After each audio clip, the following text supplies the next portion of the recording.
talk about sales now, because you mentioned earlier about the fact that companies have really got to make sure, or you've got to make sure that your product is exceptionally good. So if you've got an exceptionally good salesperson watching this right now and they think their product is average at best, what advice would you give to them? Should they just leave and go and find a company where the product is good, or should they scream at management that they need to incrementally improve their product, do you think? Well, they should probably have their managers look at the first part of this interview. Yeah. The second part is, if you're in sales, as I was for many years, you don't really have a choice over the product. You have to assume that your company has produced a good product or service and they have priced it well in a competitive market. So your job is to sell more of it. And this brings us to the great breakthrough of the 21st century, is that all sales in the 21st century are relationship sales. They're relationship sales, which means that people do not buy the product or service, they buy how they feel about the person selling it. And then the product or service becomes important. So the first job of the sales professional is to take the time to develop a relationship of trust and credibility with the prospect, sincerely. We say step one is to separate prospects from suspects. A prospect is someone who needs it, who wants it, who can afford it, and who can use it. And they have all of those needs now. Yeah. A suspect is someone who may need it or want it sometime in the future. Don't spend all of your time, or any of your time, speaking to people who don't have a need for what you're selling in the short-term future. So you ask them some questions. What are you doing now, and how is that working, and what are your plans for the future? If they say, well, we're perfectly satisfied and we don't have any money and business is terrible and we're not making any changes, and you say, great, you have a wonderful day, and here's my business card, and call me if ever things change. And you keep looking for people who have a need. We say that if you're selling fire extinguishers and a person's hair is on fire, that's a good prospect. They need your product, and they need it now, and they need it immediately. And so there's a whole series of things we teach on how to identify the best prospects, how to find them, how to approach them, and so on. The second thing is to build credibility with them. In sales and in life, credibility is everything.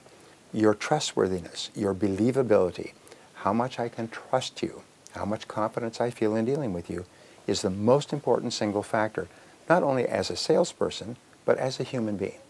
And so you will find that your very best relationships in life are people with whom you have this perfect trust relationship. Your spouse, your best friends, your best customers.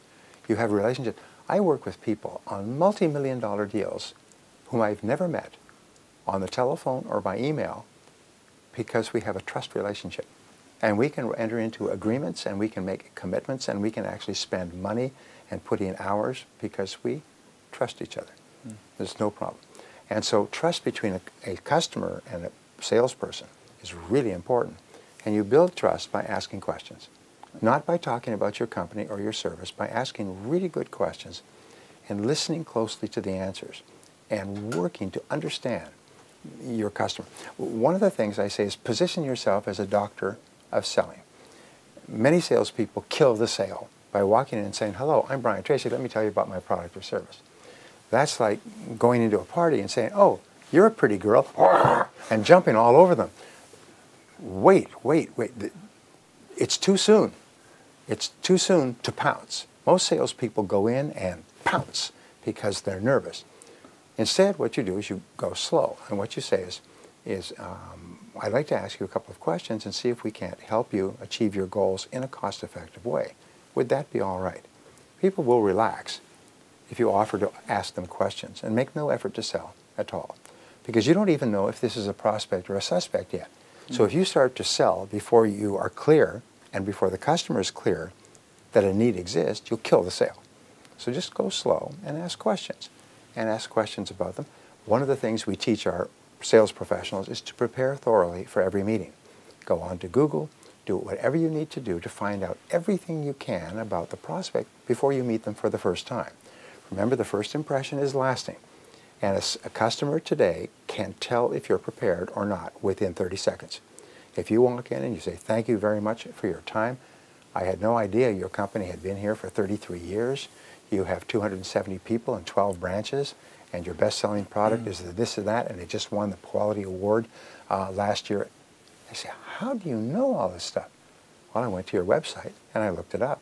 And what do people put on their website? They put the things that they're most proud of. We call this their bragging page. They put things on their bragging page.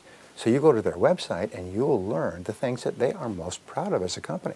And if you feed it back to them and say, I looked at your website and wow, that's pretty good material. They say, gee, we can't even get our own people to look at our website, much less outside people. And you know what? Your credibility goes straight up, and their fears and skepticism and negativity goes straight down. And there's an inverse relationship between the two. As your credibility goes up, their fear goes down. Now, they start off with a high level of fear and skepticism. But as you begin to build credibility by doing your homework and then by asking good questions to fill in the answers and listening closely to the answers, they start to go, oh, I'm dealing with a professional. Thank heavens.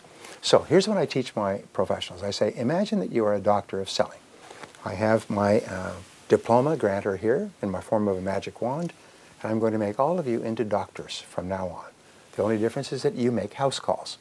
And other doctors in Harley Street, you have to go and see them, or wherever they are. So what does a doctor do anywhere in the world? A doctor follows 3 steps in a doctor relationship, doctor-patient relationship. The first step is the examination, where the doctor asks a lot of questions, takes tests, pulse, heart rate, blood pressure, and so on. And then they do tests, and then they sit down and they say, here are the results of our tests. This is the questioning process in selling as well. Here's the diagnosis. Here's what we think you need. Here's the situation that we think you have. And the customer says, yes, that sounds like what I have. That's what I need. The waiter says, this is what I would recommend for you based on what you want to eat. And you say, yeah, that sounds good. Then the prescription is, now here is what I suggest. And this is where you offer your product or service or close the sale. So it's always examination, diagnosis agreed upon, and prescription. What most salespeople do is they commit what we call sales malpractice, is they walk in and they go straight to prescription.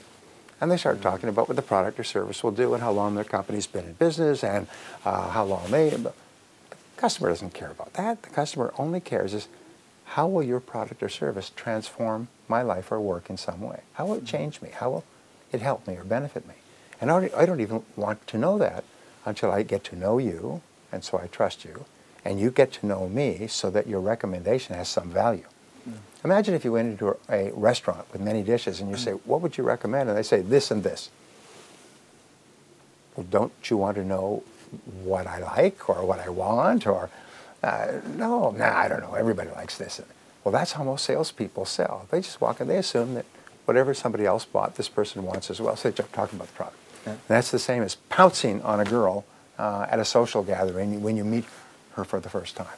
So don't do the pounce, just stop. And be prepared to go back a second time. Take notes carefully in a sales presentation and say, may I think about what you have said for a couple of days and come back to you with some ideas on how we might be able to help you. What is the customer going to say? The customer is going to say, absolutely. What if a doctor does a complete examination, says, look, I'd like to get all of these results together and then see you again in about a week. Would that be all right? Of course. You start to shift your whole schedule. You are looking forward eagerly to hearing what the doctor has found out and what his recommendations or her recommendations would be. And this is the beginning of the relationship-based selling process. And people who sell like this earn 10 times as much as people who sell the other way.